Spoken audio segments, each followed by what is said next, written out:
The Sour Grape. Creatively read and adapted by Lorenzo. If you have a copy of this book, let's read it together. Reading improves focus, memory, and knowledge. Storytime is fun! This is my way of encouraging kids like me to read, learn, and have fun. Come join me for Storytime with Lorenzo. The Sour Grape. From the #1 New York Times best-selling team, JORY John and Pete Oswald. I'm a grape. A sour grape. Grrr! If somebody upsets me, I'll remember it. If somebody wrongs me, I won't forget it. If somebody insults me, I'll never ignore it. Nope.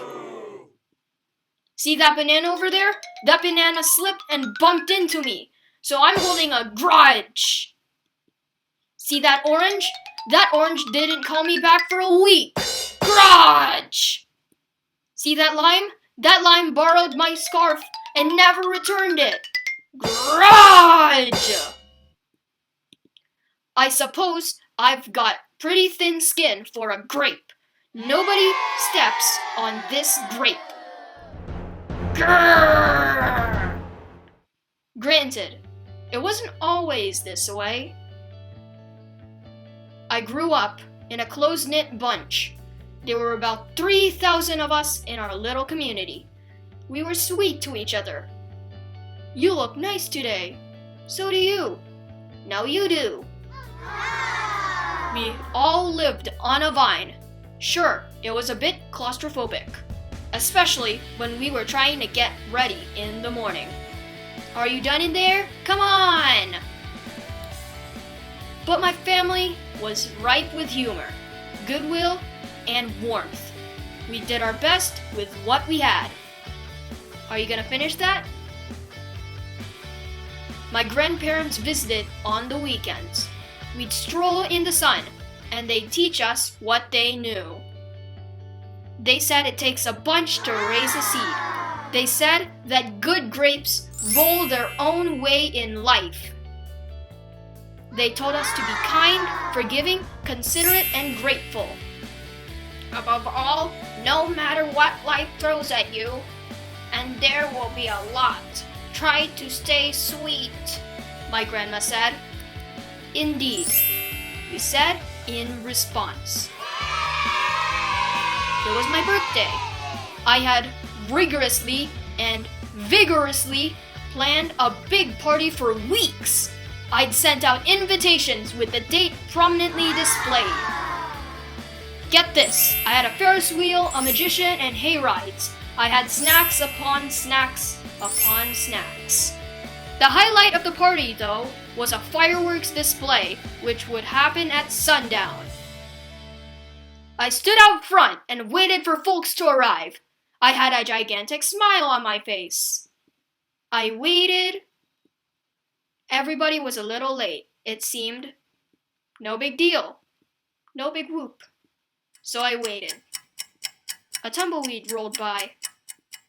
A coyote howled in the distance.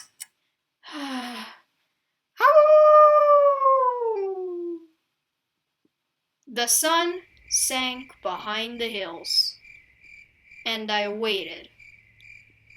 Nobody showed up, and I mean nobody. By the time the fireworks show started, with me as the sole spectator, I was scowling. I considered everybody I'd invited, and only one thought came into mind. Grudge, grudge, grudge, grudge, grudge, grudge, grudge, grudge, grudge! After that, my personality became something else entirely.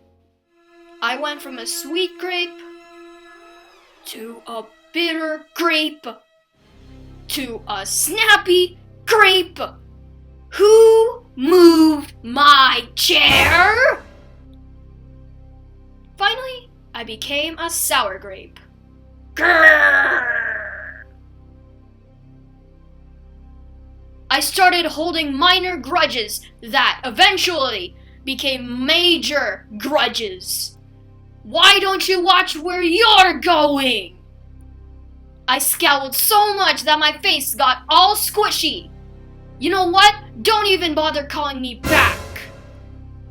I took my grumpiness out on others. Are you ever going to return my scarf? And that's just how it's been. Day after day, week after week, month after month. Grudge after grudge. But something happened recently that changed my thinking. I was getting ready to meet up with my friend Lenny, the only fellow I know who is sour as I am. Lenny and I usually go to the park where we sit on a bench and rant about stuff. But just as I was heading out the door, I bumped my knee. Oof! After I bandaged myself up, I discovered I had a flat tire. Oh! Then I missed the bus, and the next bus was late. Wah! Finally, I got off at the wrong stop. Sheesh! By the time I arrived at the park, it was getting dark. Lenny was fuming and furious, with a frown and a furrowed forehead. His face looked all squishy. We agreed to meet at exactly 4 o'clock. You're 3 hours late. I tried to explain why I was so tardy, but Lenny wouldn't listen. He'd already made up his mind. He'd formed a huge grudge, and he wouldn't budge. I couldn't believe it. How unfair, I thought. How ridiculous, I thought. How similar to the way I would react.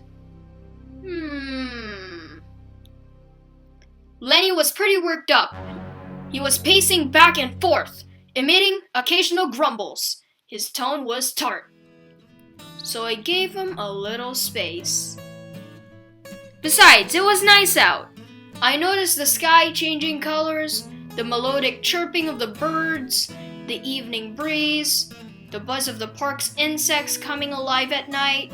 I suddenly felt grateful and peaceful and calm. Had I been missing all this simple beauty because I was too busy complaining? Meanwhile, old Lenny stormed off, muttering something about disrespect and lack of consideration. I'm pretty sure I heard him add a grrr too. I walked home. I pulled a dusty box out from under my bed. There were old family photos inside.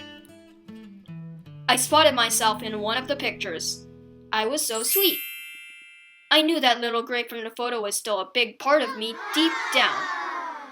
It would just take some work to get back there again. And that was the exact moment I found the invitation I had sent out for my infamous birthday party. The one where nobody showed up.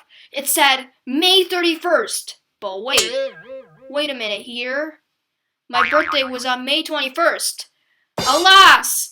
I told everyone to come on the wrong day. Gulp. It was all my fault. I realized nobody's perfect. Not even me. After that day, I started noticing other things too. Like how remaining sour all the time is so draining. I'd wasted so much energy holding grudges when I could have easily cleared the air if I'd felt hurt. And yes, I still get upset from time to time, but that's okay. Because now I talk and I listen and I work things out instead of just walking away. My sourness is fading. I'm letting go of all my grudges. And hey, it's working. Slip-ups happen. I'm just glad you're okay. Aw, thanks. That scarf looks sublime on you. Why don't you keep it? Really? You're the best! Orange, you glad we got to catch up?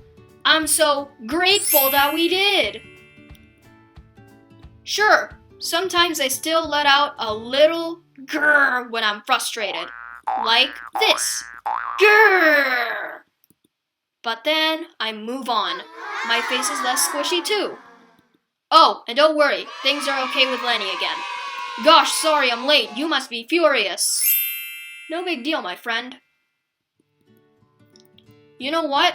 If you look at things in the right sort of way, and if you remember to be kind, considerate, forgiving, and grateful, life really can be pretty sweet. Yes, indeed. The end. Check out my other Read Aloud videos from JORY John and Pete Oswald at Storytime with Lorenzo. Thanks for watching! If you like this video, like and subscribe.